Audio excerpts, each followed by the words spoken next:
I'm Ciera. And I'm Emma. And this is Pivoting. Welcome. We are best friends.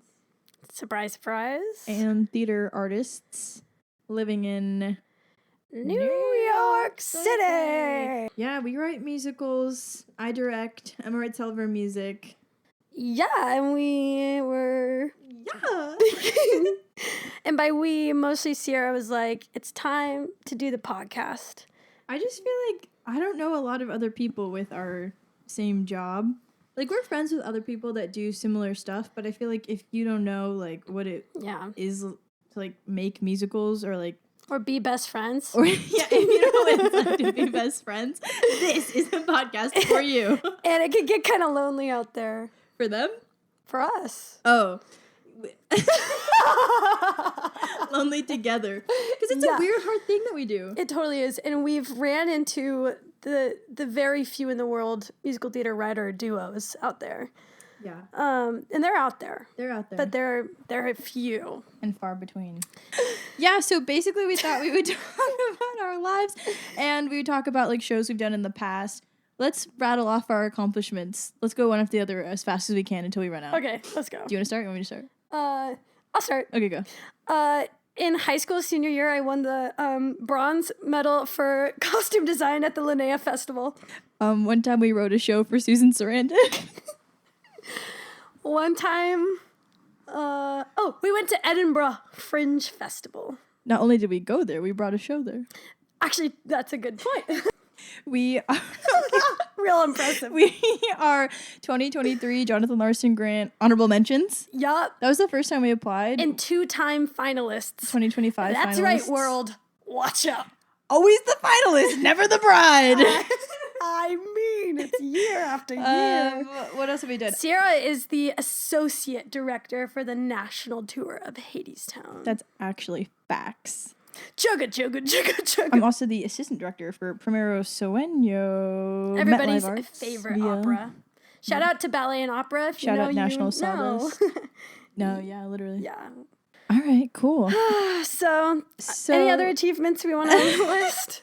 What else have we accomplished? My biggest achievement is being Ciera's best friend, and I mean that in fullness. My biggest achievement is being Emma's best friend. That just couldn't possibly be true. One time I was at a very toxic job for 3 years when I was a producer, and Emma wrote me a song one time to quit my job.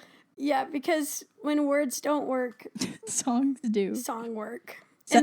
When word don't work, song work. Song work. That's it. And I've always said that. Actually, I've always sang it. So, what's on the docket today? Well, I think that you have something that you wanted to tell me yesterday, and then we were like, let's save it. Oh, that's exactly right. So, I have a story. So, basically, I work at a restaurant on the Upper West Side. We sell oysters and all kinds of fun things, and it's a lot of fun, and, you know, I, like, wear cute outfits, and I'm amazing, and, you know, yeah. I win people with my charm. Lately, I've been dropping a lot of silverware, and in order to escape the fury of the Upper West Siders, I say, oh, that's a native jumping fork.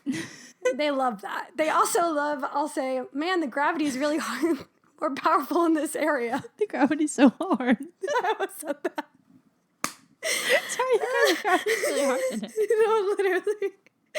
Most of the time, what it does, it just buys me enough time to leave before they complain because they're just bewildered. That's why. This is not the story I meant to share, but so basically, what happened is that there was a table that was passed off to me if you're a server, you know, and I took them over, but I got a sneak laugh attack as it was happening.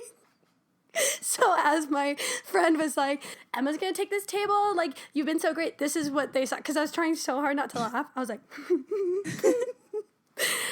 for those who are listening, my shoulders were shaking very dramatically. Anyway, but it was two fellows who were like just very regular looking, but full of sunshine in their hearts. I was charmed by them decently, and they were very kind to me. Well, then I went and I had 2 beverages with our dear friend Bridget, and then I had a very wickedly smart idea of like, this is good, write my number down. What kind of beverages?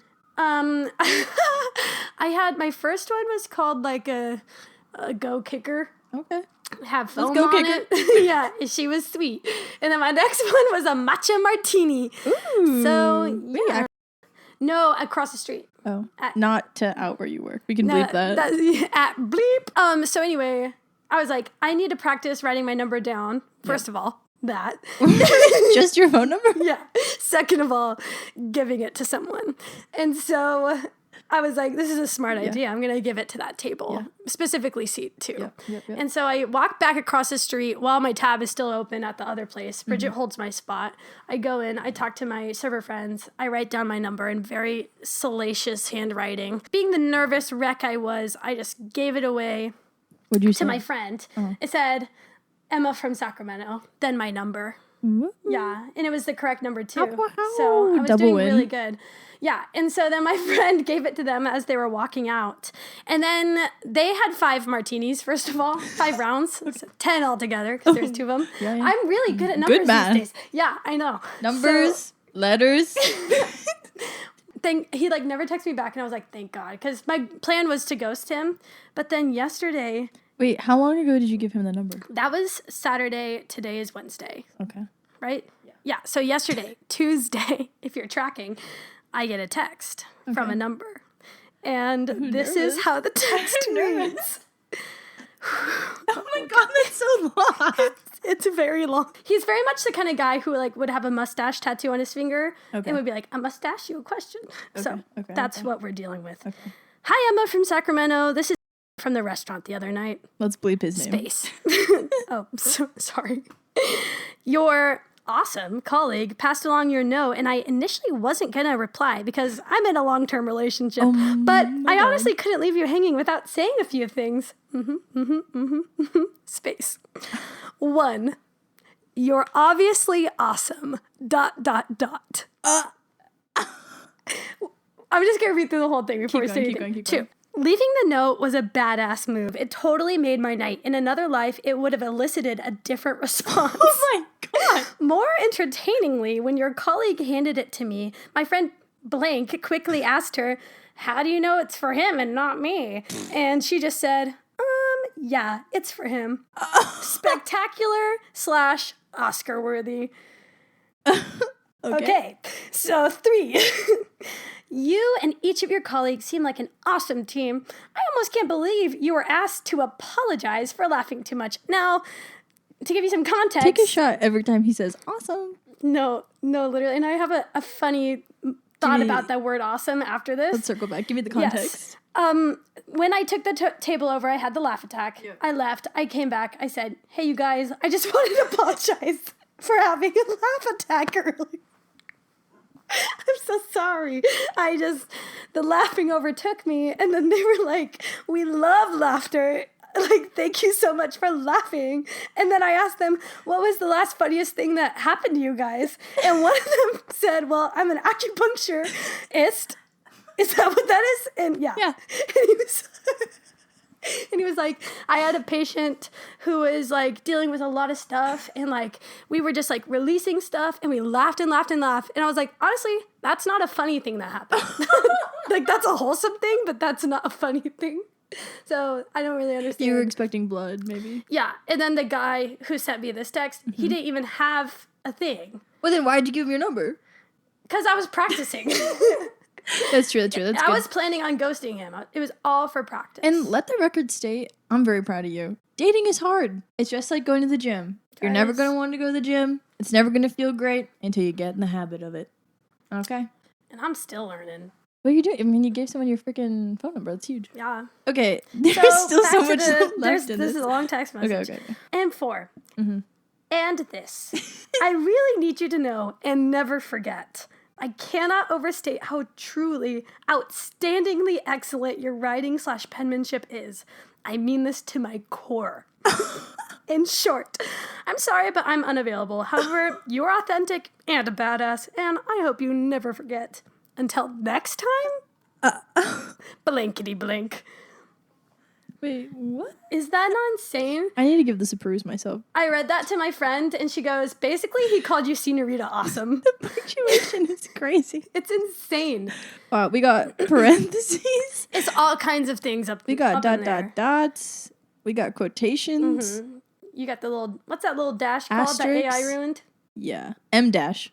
M dash. I love an M dash, and it's really sad what's happened. I like that he signed his name and then he put one quotation mark afterwards. He probably had was he quoting himself? Brother, I'll tell you what though, if I was his girlfriend, I'd not be feeling too hot about this. That's what I'm saying, because I don't like the note number 1. You're obviously awesome, ... If the love of my life, Mr. Elias, ever applied to someone, he did. He was accepted. Yeah. One time. He need not apply. Yeah. Not hiring. You need not apply. No, but also, if someone did that to him, we would then craft the message together, and it'd still be nice. Yeah. But it wouldn't be like, things could have been different in another life. That is so... Yeah. It's corny boots. It's corned out. So that's my story. That's like probably the craziest text message I've ever gotten in my life. What's also crazy, in my mind, he was still drunk at the table doing that. No, but this days later. This is days later. So Which means he really thought about it. On it. He edited it. He added so all that punctuation was intentional. That wasn't like la la la la la la. That was him being like he thought her out. Like I almost feel like he sent that from his laptop. It looks like he did like a laptop type it text. Out. Yeah, you're so right. He had a Google Doc open and copied and pasted. It concerns me. Yes, he did. Yeah. How old was he? Tell me. I didn't want to say. Tell me. Well, another part of the story is that. There it is. Because the guy was talking about being an acupuncturist and freeing his client of their trauma. Yeah. And then he said, yeah, that guy's the success. I'm the failure. I don't have a job and I'm 39. 39? I tell you, that's why it was all practice. Okay, you're grounded, and now all these awesomes make a lot more sense. I'm more grounded than I've ever been. I'm so glad 39? you're mentioning that. I'm so grounded. You know, no, no, you're grounded. Like I'm gonna take your phone away. I'm squirming. Ew. Squirming. You and I fall outside of the lines of millennial and Gen Z, not in a cool way, in a kind of like when Captain Jack Sparrow is in Davy Jones' locker way. Yeah. Like in my heart, I'm 34, but that's just not the case. Yeah, in my heart, I'm 26. Fine, I say it now. Yeah, there was about 3 years. Thank you. I was gonna say 10. There was about 3 Ever years. since I was 60. But in a way, though, yeah. Like Ciera has age dysmorphia, and we have to remind her. I'm sorry. Can I bring this up? Yeah, I'm sure. sorry. If this is too personal, just stop me. It's okay. I'm a vulnerable person now. I had my year of vulnerability. You slamming your hand on the couch really says that. No, but I you laid are. it gently. But you are. Oh, I am. Yeah. Should we tell them how we met? Yeah, let's talk about it. All right. I mean, in the grand scheme of things, our friendship is still quite young. Yeah, compared to other best friends. Yeah, like she's turning 6, I think, this year. She's just starting first grade. Oh, wow. Yeah. Also, we got coffee at this place by my house. And the coffee cup says, I can't. Coffee first. And for the longest, Ciera was saying it to herself while I was waiting for my cup. And she was like, I can't coffee first? I can't coffee first. It's like we had grandma for dinner. But it's also weird because, like, if you read it, like, I can't first. Coffee! Wait, we need to shout out this business. But it's right next to my house. That's true. But I'm moving. But you guys, if you see a business that's ran by women, get in there. You gotta go. And especially if it's coffee. Yeah, this is the general endorsement for all women-owned businesses. Happy Women's Month. Thank you. Or HWIB. Sure. No. Nope. HIWD. Never forget you're so spectacular at spelling and writing. I'm working on it. I guess he said handwriting. You can't really hear that. Just trust. It's handwriting. It's not spelling. That's part of the reason why I have good handwriting, because they told us in our AP classes that they have a bias towards students who write in cursive. And so I was like, yeah, I'm going to do that. And also, you sometimes, like, especially for AP Lang, you get marked off for spelling. And so I was like, if I do cursive. You want to get marked off? So, yeah. That reminded me I'm scared. Me closing my eyes and nodding. It's so true. I'm scared about this next generation's ability to handwrite. I personally have 2 little sisters, and not to call them out, 16 now and almost 18. but they don't handwrite a lot. And, like, their friends, like, people their age, their handwriting is very not maybe quite what our handwriting was at that age. And they really struggle to read cursive. Well, yeah, because when are they reading cursive? Have you heard it's because there's this, like, the tinfoil hat theory. What is it? That they stopped teaching cursive so we can't read the Declaration of Independence or the Constitution one day. Yeah, scratch your leg. Scratch him. Scratch him. Scratch your leg. Scratch your leg. Anyways, so we met. We'll just leave that. Yeah. That's a take-home question. That's homework. Right about that. Handwritten, please. Yeah. If anyone wants to practice their handwriting, they can say what we've said, write down what we've said. Yes. And send it to us. millerandharlow@gmail.com. Transcribe it. Yeah, we'll take it. And mail it to us. And we'll mail you a shirt or a sticker or something. Yeah. That's fun. That is fun. We need to make more stickers. By more, I mean stickers. Okay, anyways. Yeah, that's how we met. So, college. So, I got into this one college that was in SoCal. I got into a couple colleges, and I got into 10 colleges. Really? Yeah. Really? I got into every college I applied for, and I was like, ruh, ruh. Humble brag. I did not. That's okay. Well, it's complicated when you're a little singer girl because you have to get in academically and into the program. Yeah, I'll just misdirect so that's her. Harsh. Director. Yeah, I'm a director. Her street. Yes. Tell you what. So basically I got in this one school and I got into like an honors program there and I was like, hell yeah, this shit's awesome. It's a lot of reading. And I was like, this is awesome. It's great. It's fab. And then my parents were like, Ciera, what the hell? And I was like, what? That school didn't have a theater program. Their theater major had ended the year before. And they're like, Ciera, all you do is theater. You love theater. And I was like, theater's not a real job. Me at 16. It was a very flipped situation. Literally. And my parents were like, Ciera, theater is a multi-billion-dollar industry. My parents, neither of them artists. And they were like, you gotta go to this other school that's a theater program. Please go. And I was like, okay, let me think about it. Except actually I was very upset. But then I went to the college and then their theater was actually just a warehouse. And I was like, this school doesn't even have a theater. At least the other one has a theater. Faculty?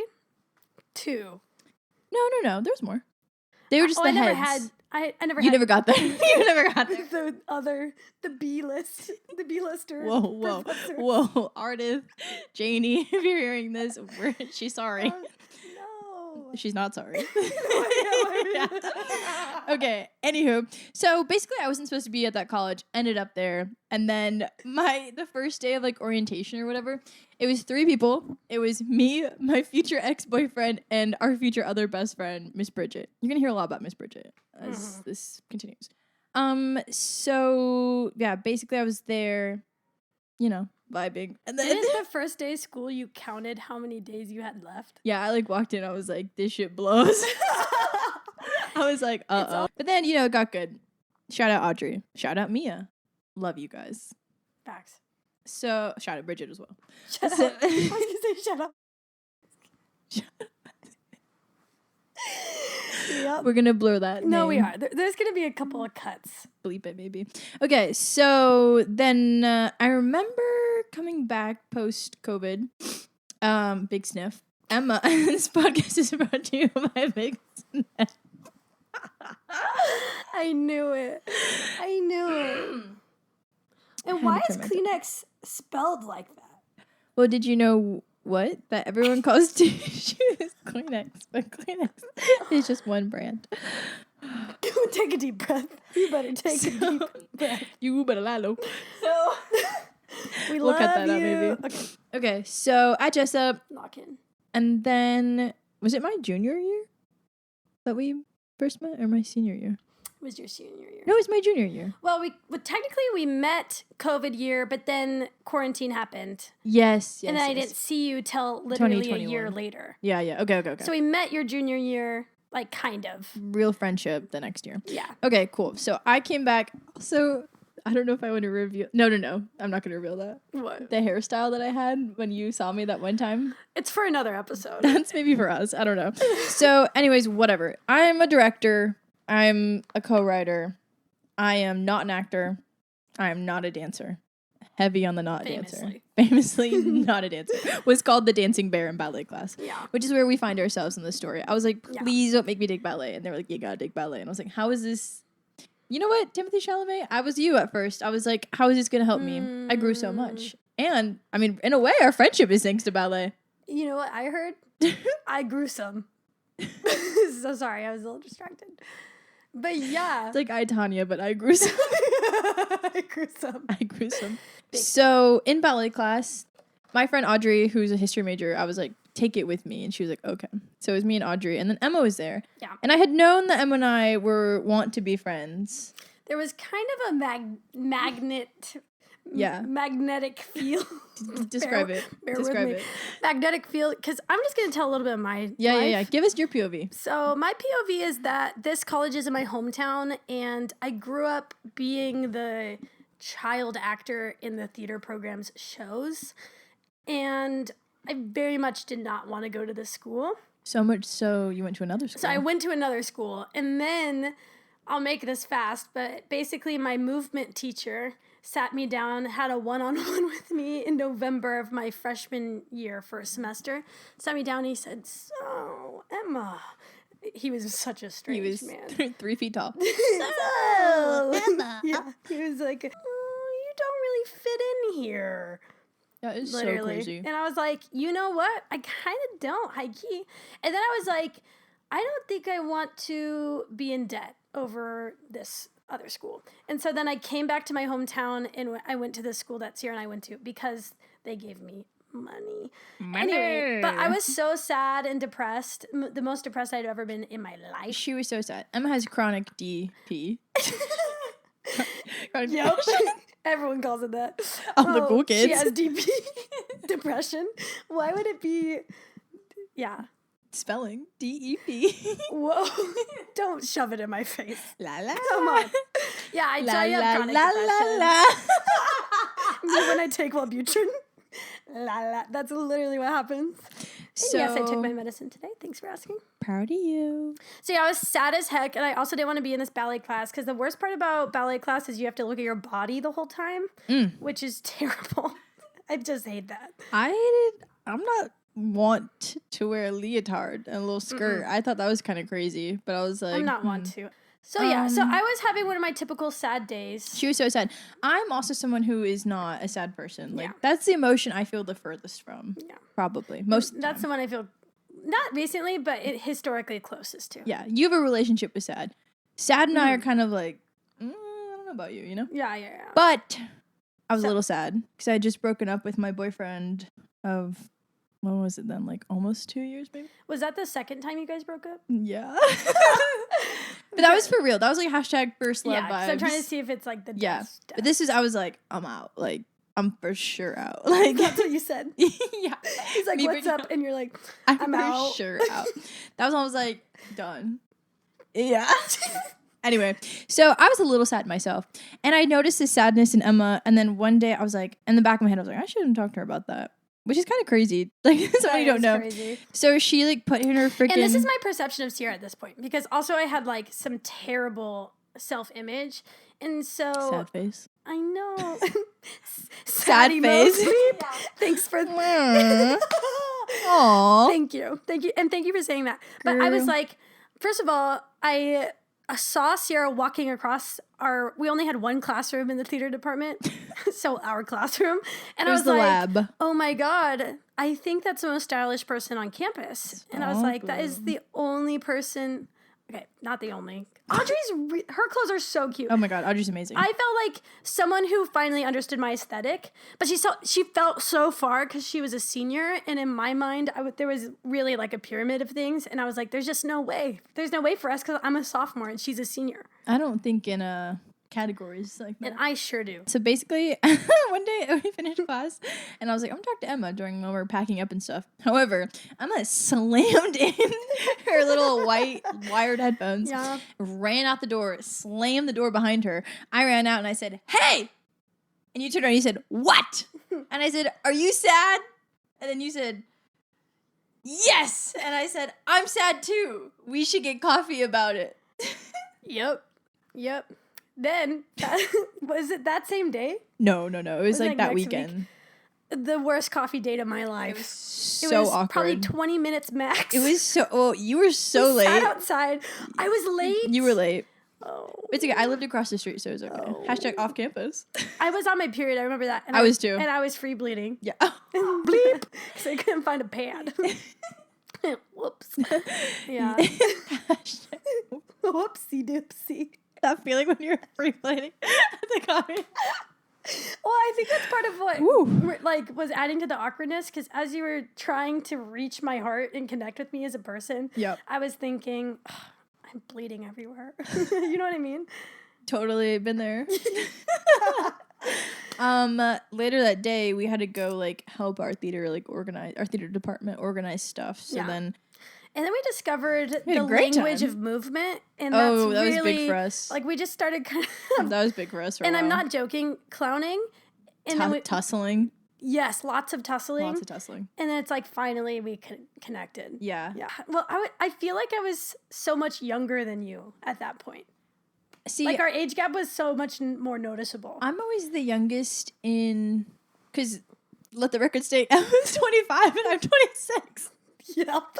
In my mind, there's miles and miles between us. Well, see, in my mind... Because you have age dysmorphia and it leaks into my understanding of you. That's funny. Thanks you. Thanks you. No problem, you. But that's how we started becoming friends. And then we started working together when I knew Emma wrote a show and I went to it before we were friends. And I was like, she's very good, is what I thought in my head. And I was like, duly noted. At the time, Miss Bridget and I started our own theater company during college, and we would do fun scripts that we liked that were Southern and sad and funny and weird. And I would rent other places. And creepy. Yeah. Evermore was kind of creepy. Yeah. But we started off... And creepy, don't forget. Yeah. And creepy. Sure. And so then you were at the first one, and you were such a help to me. You were really helpful. You didn't even know me, and you're like, can I help you? It was really funny. Ciera very much in the beginning was like, how do I get Emma around me? No. This is before that. This was Butcher Town. Oh, yeah. I did help with that. You just helped me, because I sold cold brew popsicles. It's my big idea, and you helped me with that. Well, in my mind, I was like, I'm networking with the seniors. But that was then, and then Bridget and I did this show, Evermore, and basically I was like, Emma, you're coming with me. And I made her be her assistant stage manager. I was sitting there and I was being sad. And also it was a haunted theater. And I was drawing a set for a show I was writing in my heart that didn't exist. And Ciera walked up and she tapped the journal and said, it was tap, tap, tap. I need you to focus on this show. Yeah, I did. No, I need you to focus. That's fair. That was a lesson in focusing. And then that theater that we were doing shows at was owned by this guy, Ray, who was this old magical man. He called me one day when I was walking to rehearsal. We were doing Secret Garden. Emma was Mary. Mary. That we both can remember. Mary. And Mary Lennox. And then he called me and he's like, hey, Ciera, it's me, it's Ray. I got the theater for you. I got the dates. I'll give you that discount. We got the contract. No worries. You're all good. And I was like, I never called him with any dates. I didn't have a show. And I was just like, yep, cool. Sounds good. Thanks, Ray. And then I walked into rehearsal and Emma was there. And I said, hey, kid, what do you got? And she had something. And it was the show I was drawing that set for. So time to focus on that. Glad that we were working on that. So Emma had that show. And then when it came time to do it, it was... And can I confront you on something? Oh, yeah? Here on this podcast? Yeah? Every time you've told this story, I remember a different way. I remember sitting outside the calf. No, you were you called me. No. And then... I said, are you going to be at rehearsal tonight or something? Yeah. And then I talked to you in rehearsal. So both are true. On the floor. Anyway. Okay. So then we were at my house and we were working on this show. And then the main guy, who was based on... whenever there's a show or something, I always call it the main girl and the main guy. And I remember when I was doing Hadestown... That's also when we talk about our friends' parents, you always say the mom. No, literally, the mom, the dad. When I was doing Hadestown the first year, I remember Meg was there. And I was like, oh, hey, Meg. I was like, oh my gosh, do you know blah, blah, blah? And then she was like, oh, yeah. And I was like, yeah. I was like, yeah, I told my friend I was doing this. And she was like, oh, yeah, I know the main girl. I know, the main girl. I always say main girl, me a director. The main girl. The main girl will have her bow at the Yeah, the main girl shall wear a dress. Anyways, so then the main guy, if you will, got COVID. And so we were like, shit. We were like, this is impossible to do. We had a very tight turnaround. It was a somber, which, if that wasn't representative of what was to come. Right. Anyway, so basically